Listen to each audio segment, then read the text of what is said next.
Au jaa ahadum minkum minal ghaid, atau seseorang di antara kalian datang dari buang hajat atau selesai buang hajat.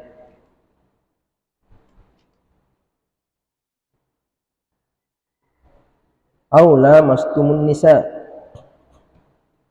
atau kalian menyentuh wanita.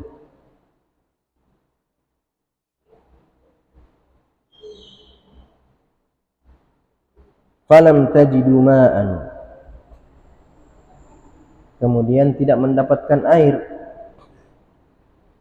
untuk berwudu atau untuk mandi.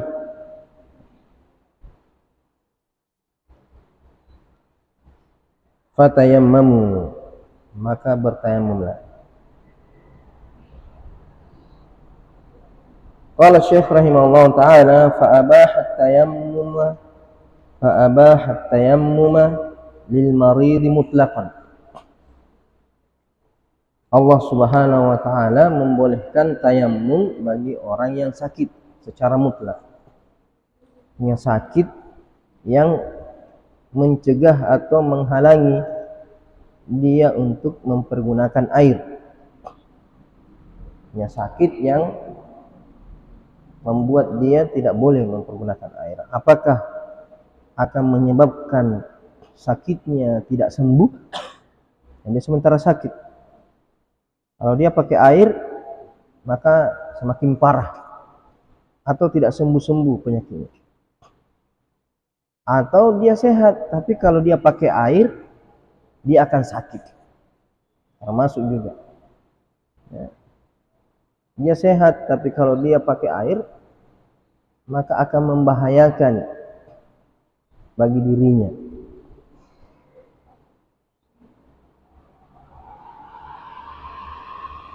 Ma'a wujudil ma', sekalipun ada air. Wa adamihi, atau tidak ada air, lebih-lebih lagi kalau tidak ada air. Ini orang sakit boleh tayammum, baik itu ada air ataupun tidak ada air. Karena yang menghalangi dia untuk tidak bersuci dengan air karena sakitnya, bukan karena tidak ada airnya. Wal illatu, illahnya, sebabnya kenapa orang sakit boleh bertayamum secara mutlak. Hiya, bahwasanya al-maradul ladzi yashukku ma'ahu isti'mal al-ma'. Artinya sakit yang membolehkan untuk tidak bersuci dengan air adalah sakit yang menyulitkan.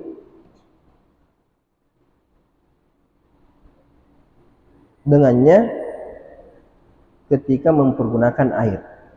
Artinya sakit apabila dia mempergunakan air, maka itu akan membuat dia kesulitan.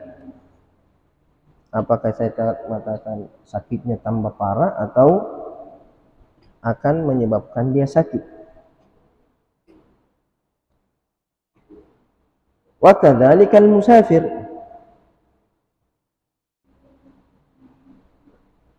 begitu pula dengan musafir. Musafir juga dibolehkan bertayammum. Tapi musafir boleh tayammum kalau tidak ada air.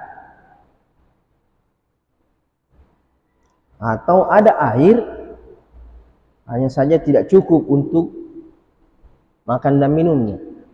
Artinya kalau dia pakai itu air berwudu, tidak tahu apa nanti mau diminum. Masih panjang perjalanan. Ya, masih panjang perjalanan. Sehingga dia bertayamum. Jadi air yang ada tidak cukup untuk kebutuhannya selama di perjalanan. Kenapa? Apa ilahnya musafir dibolehkan bertayamum? Fa innahu mazinnatu faqdil ma'i. Mazinnatu faqdil ma'i.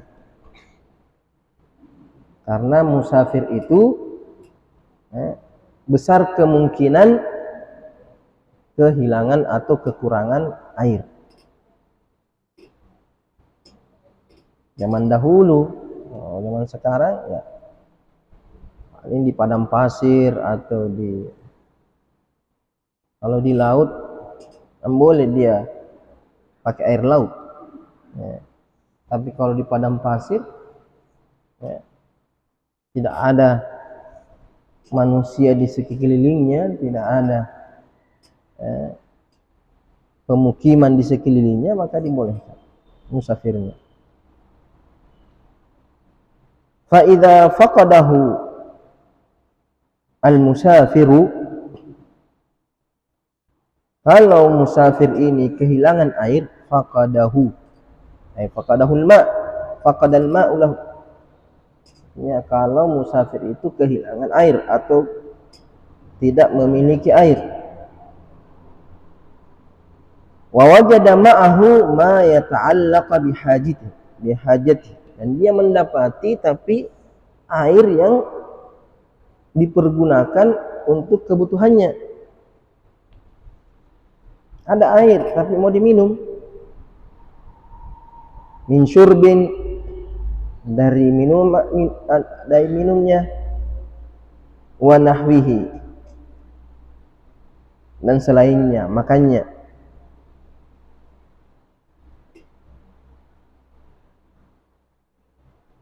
Maka apa? Jazalahu tayammum, maka boleh dia bertayamum. Jadi kalau tidak ada air atau ada air tapi tidak mencukupi untuk kebutuhan pokoknya selama perjalanan, maka dia boleh bertayamum.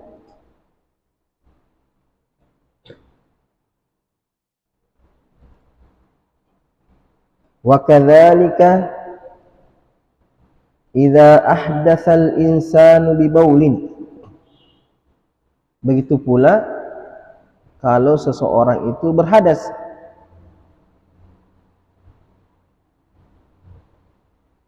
Bibaulin, dengan kencing, au ghaitin, atau air besar,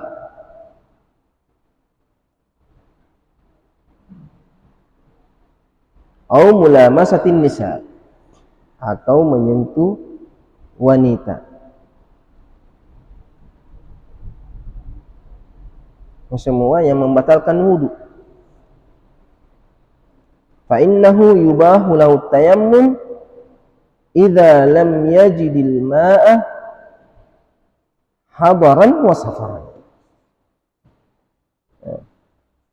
Jadi kalau orang sakit boleh bertayamum secara mutlak, ada air atau tidak ada air, selama penggunaan air itu akan membahayakan dirinya. Kemudian musafir boleh bertayamum apabila tidak ada air atau air yang dibawa tidak cukup. Kemudian orang yang batal wudunya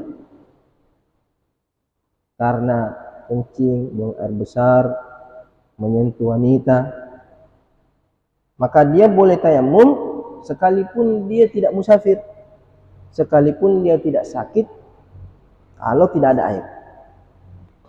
Sekalipun dia tidak bepergian jauh, sekalipun dia tidak sakit, tidak ada air. Maka idza lam yajidil ma'a hadaran wa safaran. Hadaran artinya ketika dia mukim, wa safaran ketika dia bepergian jauh. Boleh bertayamum, boleh bertayamum kalau tidak ada air. Kama yadullu ala dzalika umumul ayat, sebagaimana ditunjukkan akan hal itu oleh keumuman ayat. Artinya keumuman ayat ini mengatakan idza jaa ahadukum minkum minal ghaiti aw lamastum nisa falam tajidu ma'an, tidak mengatakan kalau musafir atau kalau sakit. Secara umum, siapa saja yang tidak dapatkan air maka fatayammamu, bertayamumlah. Walhasilu, kesimpulannya, annallaha ta'ala, bahwasanya Allah Subhanahu wa taala abahat tayammum fi halatain. Allah membolehkan tayammum dalam dua keadaan. Dalam dua keadaan.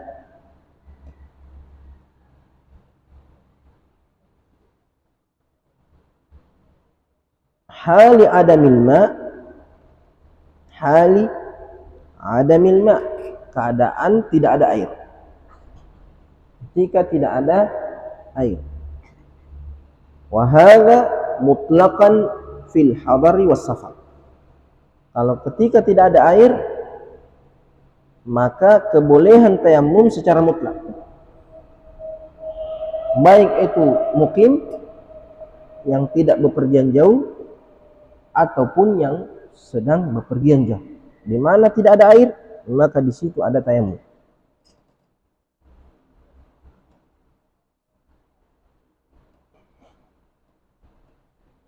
Wa halil masyaqqah.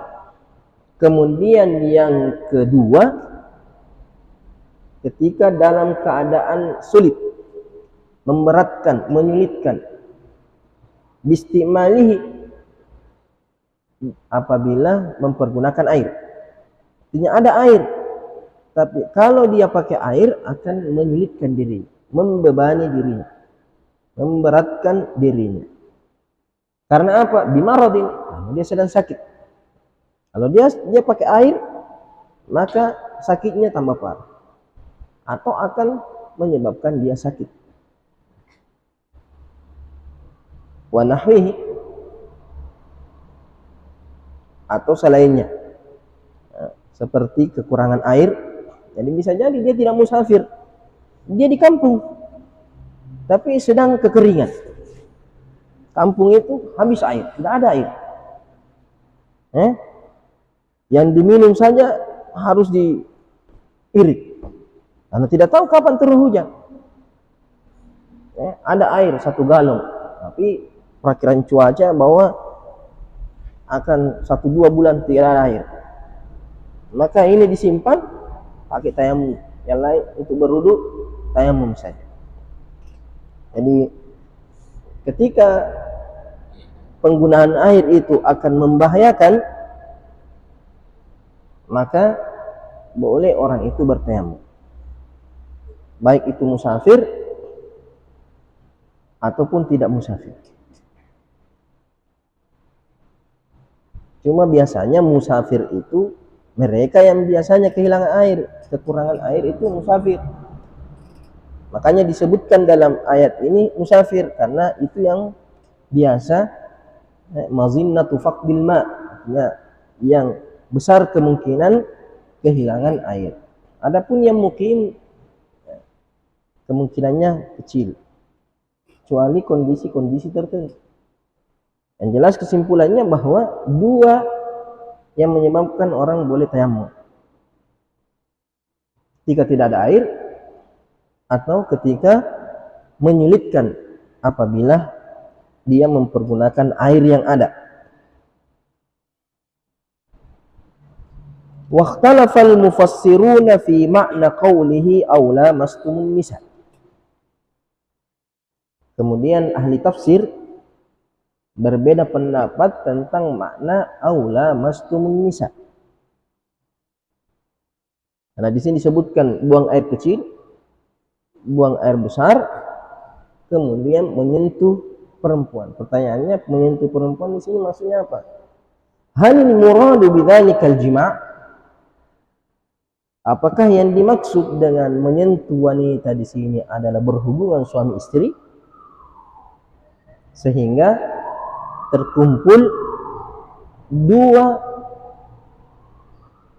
jenis hadas,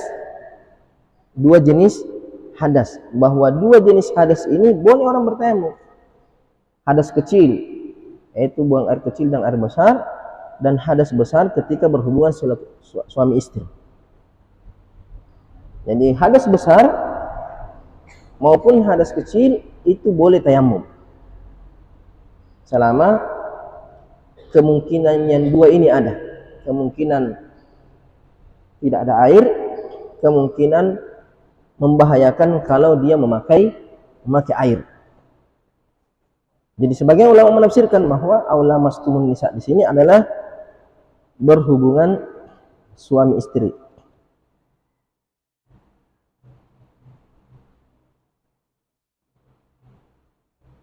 Dan ini adalah mazhab Imam Syafi'i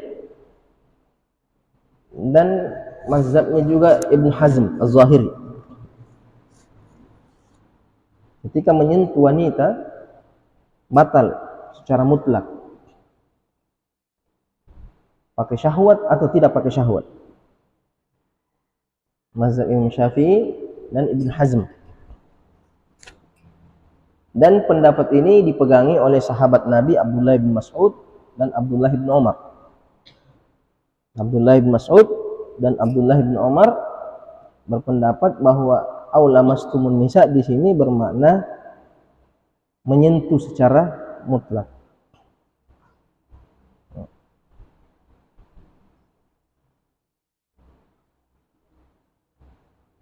Jadi sini mengatakan halil muradu bidzalika al-jima' fatakunul ayatu nassan fi jawazi tayammumil junub, sehingga ayat ini menjadi nas, menjadi dalil tentang bolehnya tayammum bagi orang yang junub. Menjadi dalil langsung. Nas itu artinya dalil yang secara langsung menyebutkan hukum permasalahan. Kama takatharat bidzalika al-ahaditsus sahihah, sebagaimana banyak hadis-hadis sahih yang menjelaskan akan hal itu,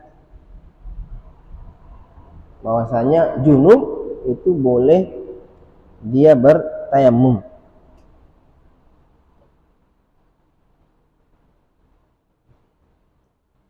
Itu pendapat pertama. Kalau pendapat pertama ini yang mengatakan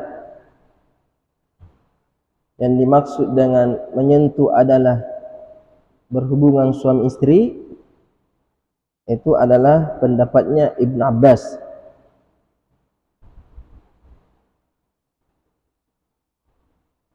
Pendapatnya Ibn Abbas dan dipegangi mazhab Abu Hanifah dan Muhammad ibn Hasan Asy-Syaibani, muridnya Imam Abu Hanifah.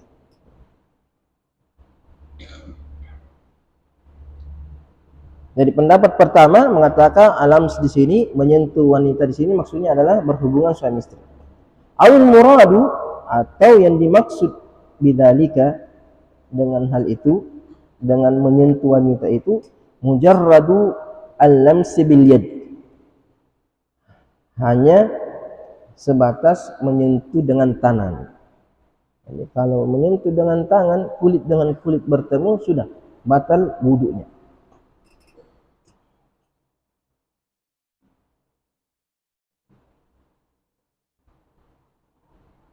Batal wudunya. Ini pendapat Ibnu Mas'ud dan Ibnu Umar. Pendapat Ibnu Mas'ud dan Ibnu Umar. Sedangkan mengatakan yang dimaksud adalah yang dimaksud adalah jimat adalah pendapat Ibnu Abbas.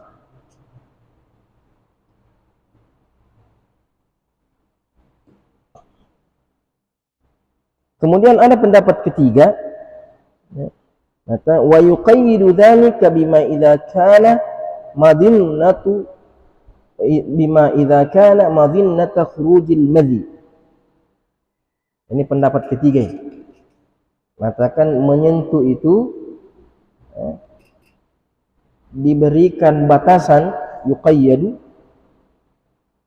bidzalika, menyentuh itu diberikan batasan, bima idza kana madhinnata khurujil madhi, apabila sentuhan itu menyentuh perempuan itu menjadi kemungkinan atau besar kemungkinan keluar mazinya, bersyahwat maksudnya. Bahaya ini, tinggi tegangannya. Hanya disentuh juga. Jadi ini pendapat ketiga, bahwa menyentuh yang membatalkan kalau mengandung kemungkinan dia mengeluarkan mazi. Karena mazi itu tidak terasa, tidak terasa keluarnya, syahwatnya saja yang terasa. Tapi keluar atau tidak keluar kau tidak tahu. Itu yang membedakan dengan mani. Kalau mani terasa keluarnya. Iya, terasa keluarnya. Kenapa?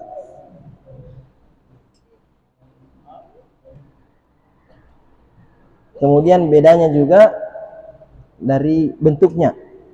Ya. Kalau mazi itu tidak kental, cair. Ya. Kalau mani kental. Jadi itu bedanya, cara keluarnya dan bentuknya. Tapi sama-sama dengan syahwat, artinya sama-sama keluar karena syahwat. Beda dengan wadi. Wadi itu tidak keluar dengan syahwat, artinya dia keluar sebelum kencing atau setelah kencing.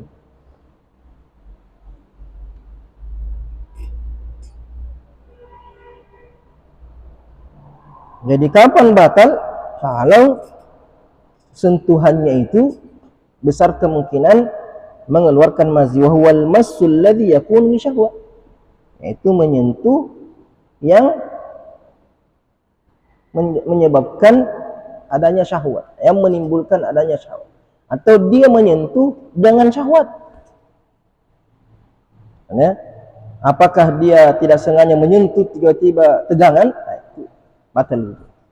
Atau dia memang sengaja untuk menyentuh dengan hasratnya itu, dengan syahwatnya. Nah, ini maka di sini baru batal wudunya.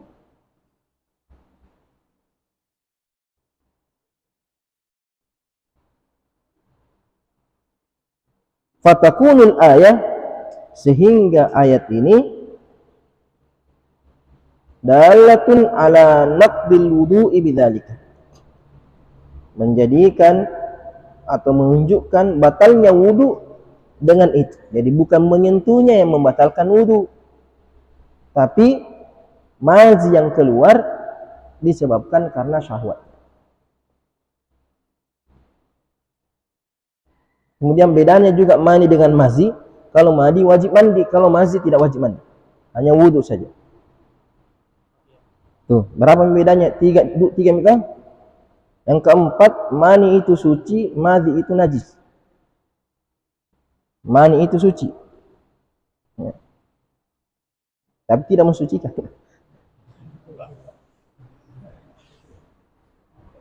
Apa dalilnya kalau mani itu suci? Kita semua dari air mani. Kalau bilang mani itu najis, berarti kita sumbernya semua najis semua. Dan para nabi juga begitu. Kemudian Aisyah juga terkadang melihat di pakaiannya Nabi itu ada bekas mani. Karena pakaiannya mani, Aisyah tidak cuci, hanya dia korek-korek saja. Karena biasanya kan kalau mani itu mengeras. Kalau kena pakaian mengeras, tidak dicuci, mengeras. Maka dia cuma korek-korek saja, tidak dicuci. Nah, itu tanda bahwa mani itu bukan najis. Kalau madhi najis. Kemudian yang ke berapa nih perbedaannya? 4 nih. Pertama dari segi sebabnya. Dari segi apa? Apa tadi? Siapa yang catat? Hah? Bentuknya kental atau tidak? Kemudian, hah? Tidak ada catat. Di sini tidak ada catat. Tidak terasa. Artinya tidak terasa keluarnya itu cairan itu. Ya. Kemudian yang ketiga, satu menyebabkan mandi, satu hanya wudu. Ya. Yang keempat, warnanya sama tadi, bentuknya itu warnanya. Yang keempat, syahwat kalau mani keluar menyebabkan futur, langsung turun tegangan. Kalau sudah keluar, selamat tinggal. Bye-bye. Tapi kalau mazi tidak, masih tegang. Itu diantara perbedaannya apa? Supaya kamu tahu, jangan sampai kamu tidak sadar. Jangan sampai kamu celanamu sudah bernajis, kau pakai salat. Sampai sembarang mulia, sembarang nu pegang. Sampai biar tembok bercakap. Tembok mulus temboknya. Jadi harus perhatikan itu, harus perhatikan karena ini masalah salat ini. Salatmu tidak sah. Salatmu tidak sah kalau ada itu mazi itu.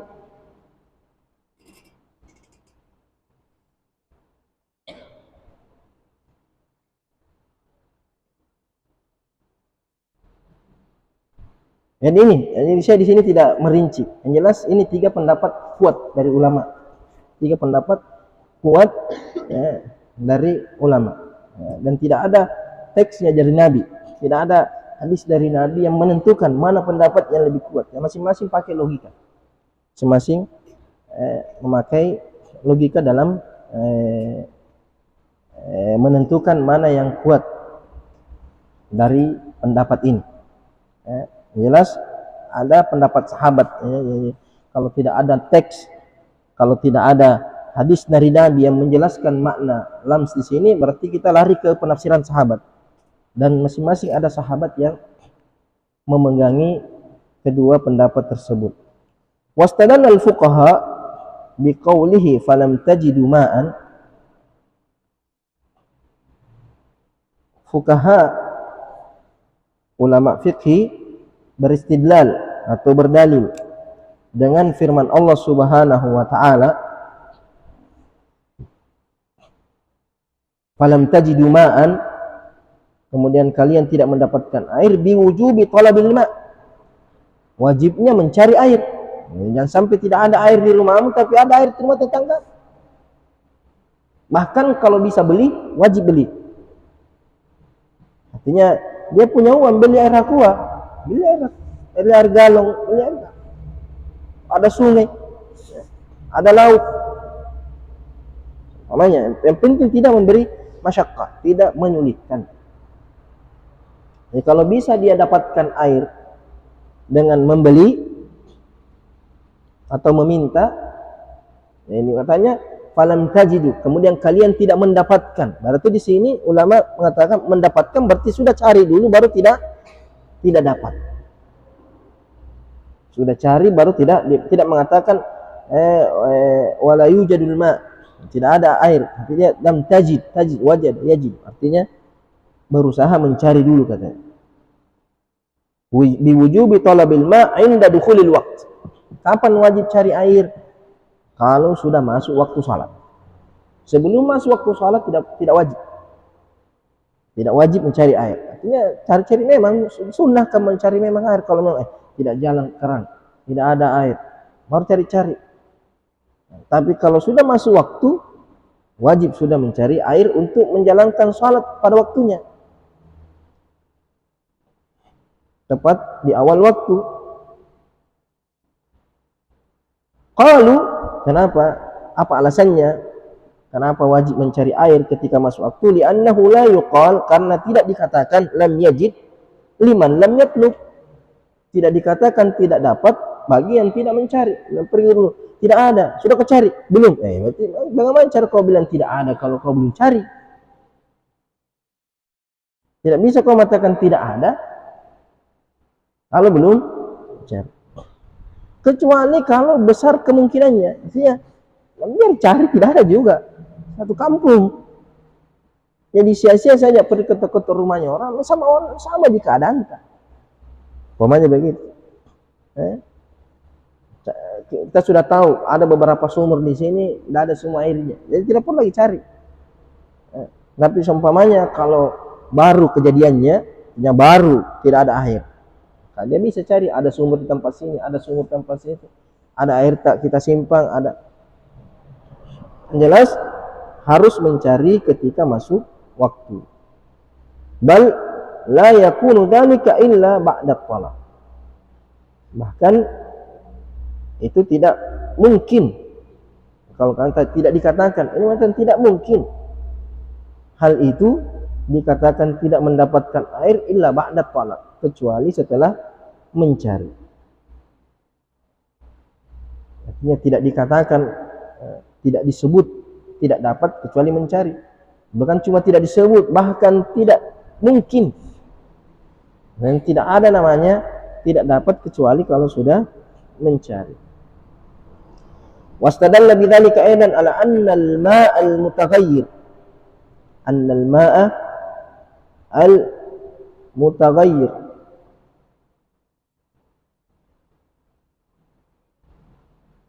bahwasanya air yang berubah. Ayat ini juga atau fuqaha juga beristidlal, berdalil dengan ayat ini bahwasanya air yang telah berubah bisyai'in minat tahirat, dengan sesuatu yang suci.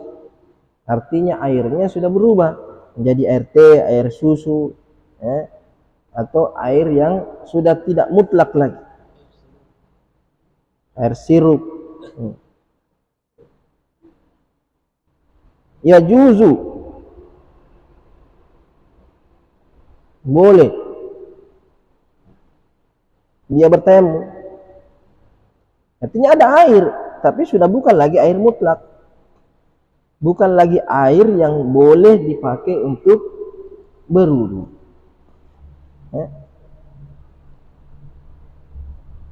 Bal yata'ayyanu at-tathhiru bihi, bahkan dipastikan dia bersuci dengannya, artinya dengan tayamum.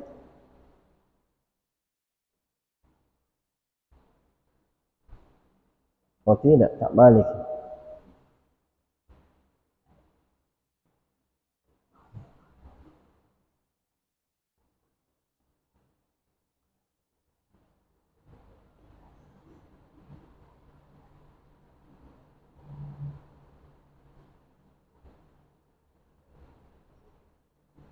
Bukan, terbalik. Ini pendapat pertama dulu, dia sebutkan dulu pendapat.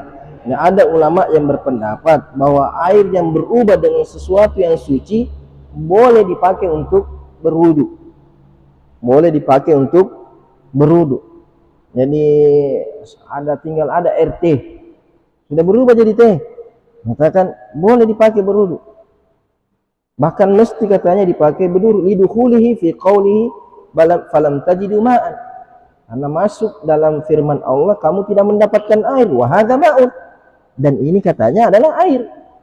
Jadi air yang sudah berubah dengan sesuatu yang suci masih dikatakan air, sehingga wajib dipakai berwudu, tidak boleh dia bertayamum kalau masih ada air sekalipun telah berubah dengan sesuatu yang suci. Wa nuzi'a fi dzalika, wa nuzi'a fi dzalika, artinya pendapat ini dibantah atau pendapat ini ditolak oleh ulama yang lain. Jadi ada yang berpendapat bahwa firman Allah falam tajidu ma'an di sini bukan hanya ma'ul mutlak, tapi al-ma'u at-tahir, ma' tahir itu juga boleh dipakai, air yang sudah berubah dengan sesuatu yang suci. Tapi pendapat ini dibantah, wa nuzi'a fi dzalika, dan pendapat ini dibantah akan pendapat tersebut, annahu ma'un ghairu mutlak, tidak bisa dipakai. Kenapa? Karena air yang sudah bercampur dengan sesuatu yang suci bukan lagi air mutlak. Sekalipun dia masih dikatakan air, air teh, air susu, air kopi, betul dikatakan air, tapi bukan lagi air mutlak yang bisa dipakai untuk bersuci.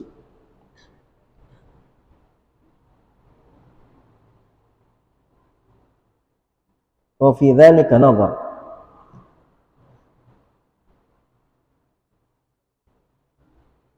Dan pada pembahasan itu ada pembahasan. Artinya ini masalah bahas, karena apalagi Malikiyah, itu Malikiyah mengatakan air yang sudah dijilat anjing itu masih boleh dipakai berwudu. Jadi kalau ada air sudah dijilat anjing, menganggap bahwa air itu masih suci, tidak boleh tayammum. Hanya ada khilaf di sini. Tidak dijelaskan di sini karena itulah kalau tafsir ayat hukum itu dia tidak merinci hukum secara detail.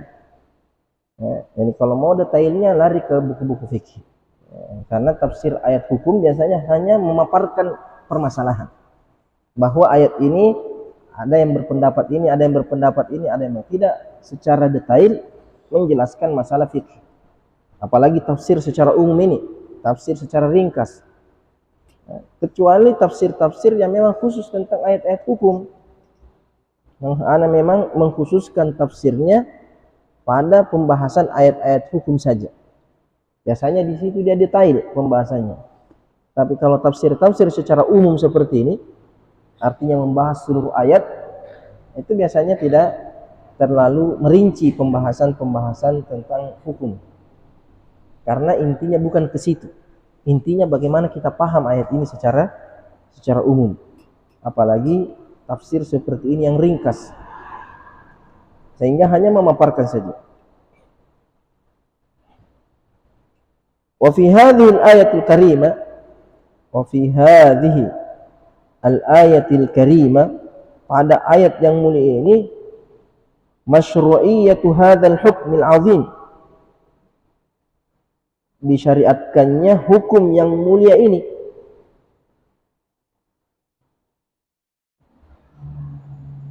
Alladzi imtanna bihi Allahu ala hadhil ummah, yang Allah khususkan pemberiannya kepada umat ini. Jadi tayammum itu hanya khusus bagi umat Islam. Sebelum Nabi Muhammad SAW tidak ada nabi dan rasul yang bersuci dengan debu atau tanah ini. Jadi ini kebolehan bersuci dengan debu hanya khusus bagi umat ini. Wa huwa masyru'iyyatu at-tayammum, yaitu disyaratkannya atau disyariatkannya bertayammum. Wa qad ajma'a 'ala dzalika al-ulama. Ulama telah sepakat tentang disyariatkannya tayammum. Walillahil hamd, dan hanya untuk Allah segala pujian. Ya, ini syariat tayammum betul-betul karunia dari Allah Subhanahu wa taala, menunjukkan kemudahannya Islam.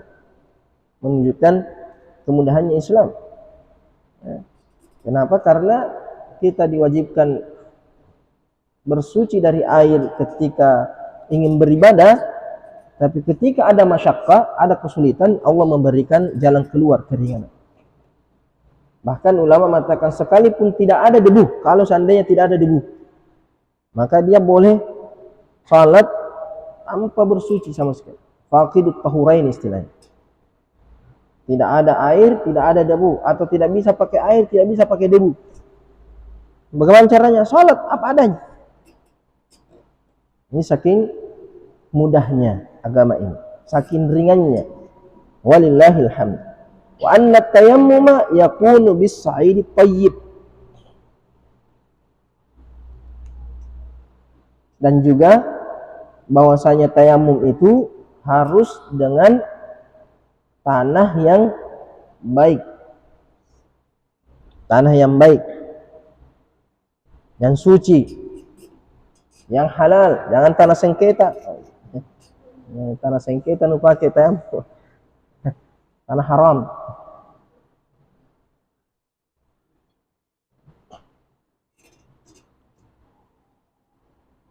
Apa hukumnya tanah sengketa dipakai tayamum? Ya, masuk ke pembahasan itu an-nahyu yaqtadil fasad. An-nahyu yaqtadi al-fasad. Pembahasannya dibahas di situ. Ketika orang mempergunakan sesuatu yang haram untuk beribadah, seperti dia sholat tapi baju curian, atau berwuduk dengan air curian, berarti masuk juga tayamum dengan tanah sengketa ini, tanah haram, tanahnya orang ambil.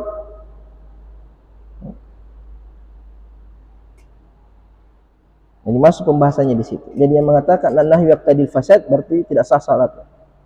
Tapi kalau katakan tidak termasuk, artinya berdosa tapi tidak ada kaitannya dengan salatnya. Sekalipun seperti misalnya dia sholat di rumahnya, itu rumah haram, artinya rumahnya, tempat dia sholat di situ adalah tanahnya orang, tanah rampasan, sah sholatnya atau tidak sah? Ini ulama mengatakan an-nahyu yaqtadil fasad kalau berkaitan dengan rukun dan syaratnya. Kalau larangan itu berkaitan dengan rukun dan syarat. Kalau tidak berkaitan dengan rukun dan syarat, tidak berpengaruh. Sama seperti firman Allah, idza nudiya lis-salati min yaumil jum'ah fas'au ila dzikrillah wa dzarul bai'. Bagaimana kalau orang itu jual beli ketika khutbah Jumat? Sah akadnya atau tidak sah? Kenapa? Karena ada larangan. Tinggalkan jual beli. Nah, dia tidak ada tinggalkan jual beli. Apakah akad jual belinya itu halal? Artinya uang yang dia ambil dari jual beli itu pada waktu yang diharamkan, batal atau tidak batal? Sah atau tidak sah perjualannya? Ini masuk dalam pembahasan di situ. Ya. Tapi yang jelas umpamanya larangan puasa pada hari raya, ini yaqtadil fasad. Kenapa? Karena waktu puasa itu rukun, artinya harinya. Ya, jadi kalau ada orang puasa hari raya Idul Fitri atau hari raya Idul Adha, maka puasanya tidak sah, batal.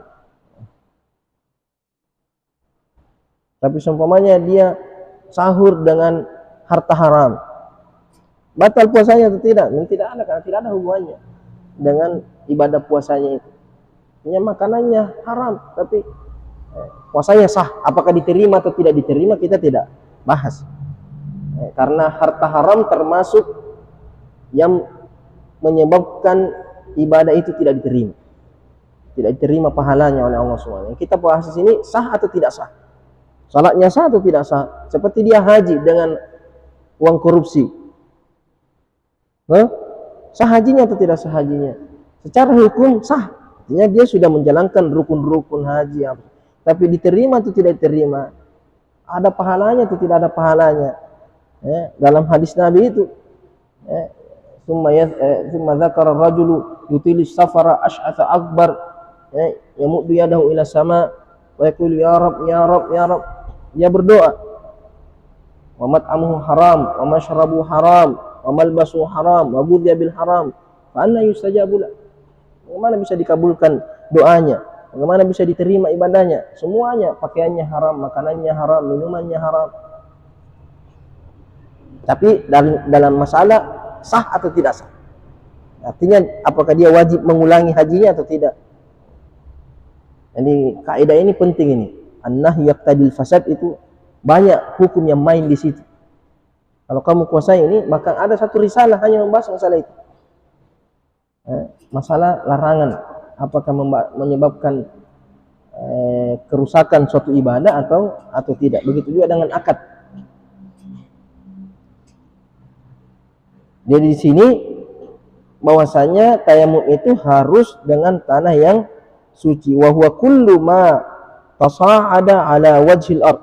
Sa'id itu semua yang berada di atas muka bumi.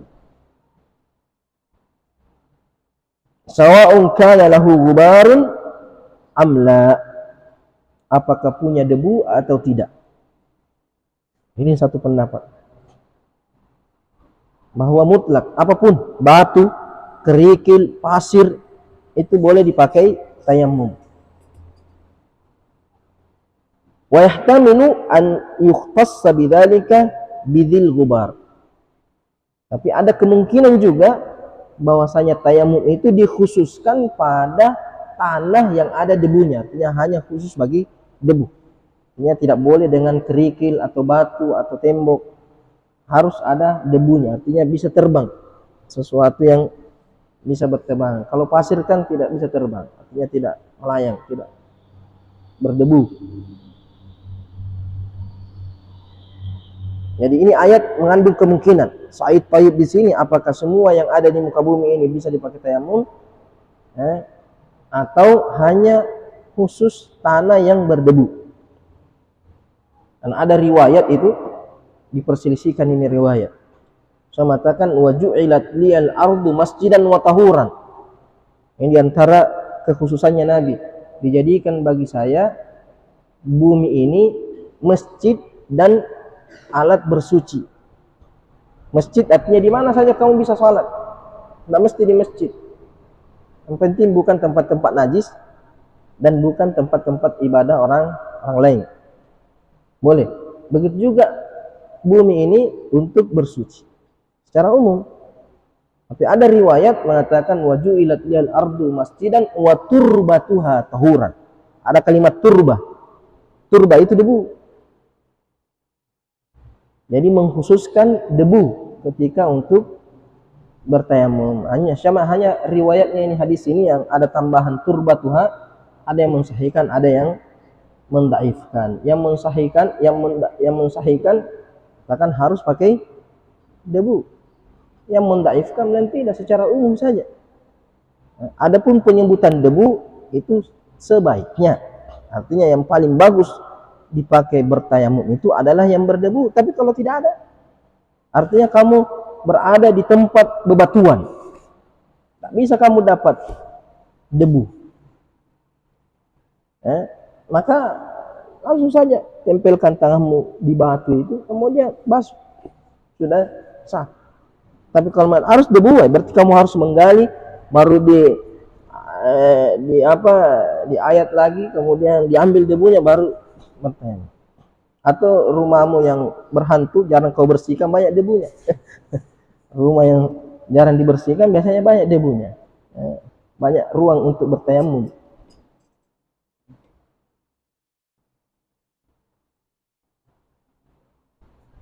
Kenapa? Li'anna Allah qala fi ayatil wudu di suratil Maidah,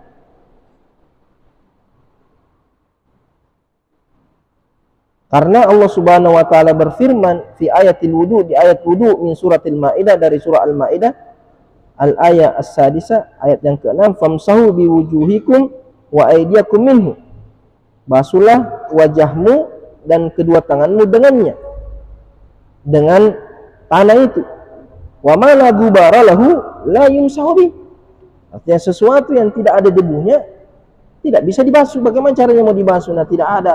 Kalau kamu tempelkan tanganmu di atas batu licin, batu yang licin, supaya di sini, di tehel ini, kamu tempelkan tanganmu di tehel, apalagi kalau sudah dipel, tempelkan, tidak ada debunya. Bagaimana caranya mau dibasuh? Ini itu istidlalnya bahwa membasuh itu harus dengan debu. Wa ma la gubara lahu la yumsahu bi. Tidak bisa dibasuh dengannya.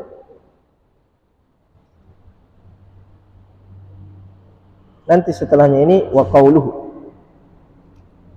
famsahu biwujud. Ini tata cara bertayamum. Fadhal.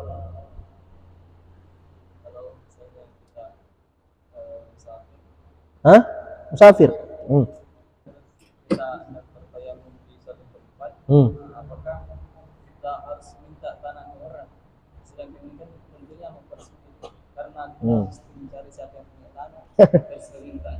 Sampai tanah sengketa juga. Tidak tahu siapa yang punya, masih diperselisihkan.